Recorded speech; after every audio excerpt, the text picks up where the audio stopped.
Hi and welcome to Watch the Time. Today is the 4th of May, so we've got a bit of a Star Wars theme going on here and we're being overseen by a couple of little characters. Got an interesting one today, something a little bit unusual, and there's a few firsts for me involved here, and one of them being my first Swiss automatic watch. So most of the people visiting this channel will know about the ETA movement and the clone of it, which is the Solita movement. Some say that's better, but I never knew this. This company, Eterna Matic, ETA, actually designed the ETA movement.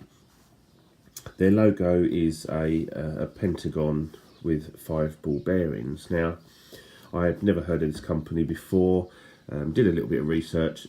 They've been around for years, about the same time as Seiko started, but obviously this is a Swiss company.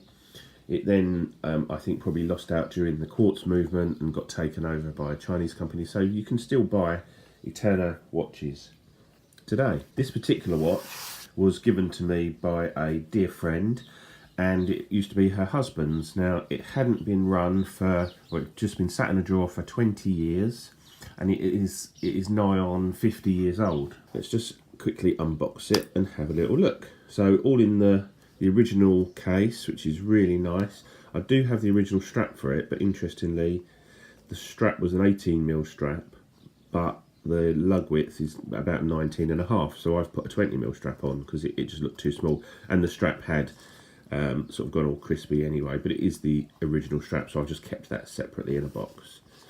So very simple packaging, just Eterna Matic there and the 5 ball bearing logo on the box. I've just put it on this funky strap because it's sort of like a 70s style watch, so I thought it actually fit quite nice with the gold colour, and I believe this is just gold plated. It was in a bit of a state, as you can imagine, being sat around for 20 years with a lot of oxidisation and mess all over it, so I've given it a reasonably good clean. The case back, there's a mark there and there, which looks like someone previously tried to get it off. I had a little go at it, but there was no way I was going to shift it, so I didn't want to do any more damage to it, so I've just left it. So obviously it wasn't running when I got it. I gave it a little shake and it instantly burst into life. As you can see on the dial there, you've got the 5 ball bearing logo, the pentagon, and that denotes the ball bearings inside the movement around the rotor, I believe, because this is an automatic. So I gave this a little shake and it, as I say, instantly fired into life. And looking at the second hand, the tick, I would suggest this is a low beat movement around 18,000 beats per minute, which is possibly one of the reasons why it's still running so well. It's actually keeping really good time to the point where I wouldn't regulate it. I haven't tested it yet. It's running a tad fast, but nothing too bad. It's called the 7 Day, as you can see there, and at the bottom it just says Swiss made. We've got double batons, all the indices and their applied markers. There's a little loom pipper right around the edge. Obviously the loom does light up as you put a light on it, but it fades instantly, and there's also a little bit of loom on the hands which hangs around just for a couple of minutes. We've got a day date complication, which is got some gold edging around it. That's sort of quite smart looking. Interesting style case. It's, you know, very 70s, very angular. It's got kind of a square look. The face itself, the dial, is kind of like a dark, really dark brown or black. Can't really tell, to be honest. I think it's black, but sometimes it looks purple. Sometimes it kind of reflects what you're wearing as well, so it changes colour a bit, but it really plays well with the light. But and it's got a sunburst effect on it. We've got a what I assume is like an acrylic or plexiglass glass crystal there. Nice domed effect on it, so you get some lovely distortion and some really interesting effects. I really like that.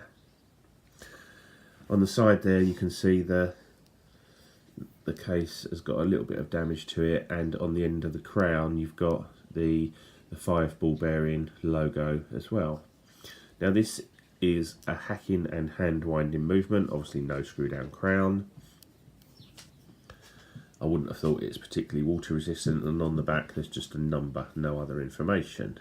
When I first got it, it was one of those watches I was like, ugh, I don't like the look of that, but it was really grubby and dirty, and it was in a bit of a mess. But once I cleaned it up, it's kind of, it's grown on me, and on this strap, I kind of like it, and I haven't got any gold watches, so it's my only one in the collection.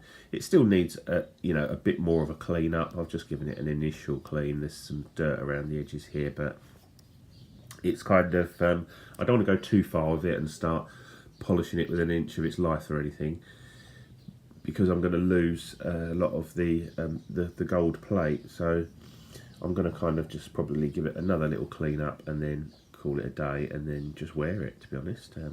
I actually quite like it. It's a tiny little watch. I'm just going to give you a comparison. There you go, that's the watch I was actually wearing now, which is the Vostok Amphibian. Interesting that, because the case design is actually quite similar. When you look at the lugs, the squareness of it, actually quite similar.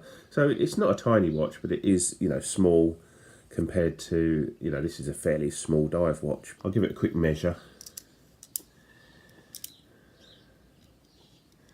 So sort of across there, you're looking at about 36 millimeters across. So yeah, nice small little watch.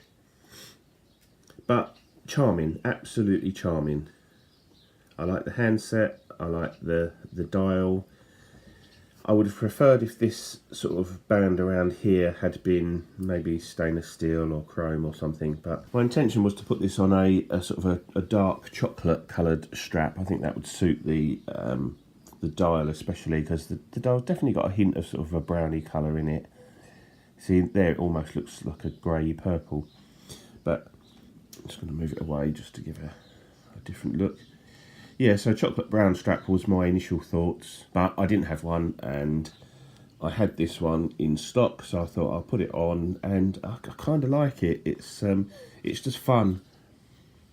This isn't a watch I'm going to wear loads, but now and again it's fun, and out of respect from the person who's given it to me and their long lost husband, I think it's a nice little tribute to say that it's still going. It's still keeping good time, and it's still giving someone some pleasure.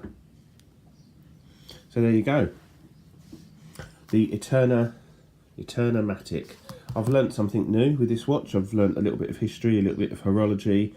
So all in all, it's really great, and I've got a lovely little Swiss-made watch, which is fantastic, and it's a great addition to my collection. So thanks for watching. Watch the time. Please like, subscribe, comment on my videos, come back for more. There's loads more videos coming up. I'm just about to record another video, another watch unboxing.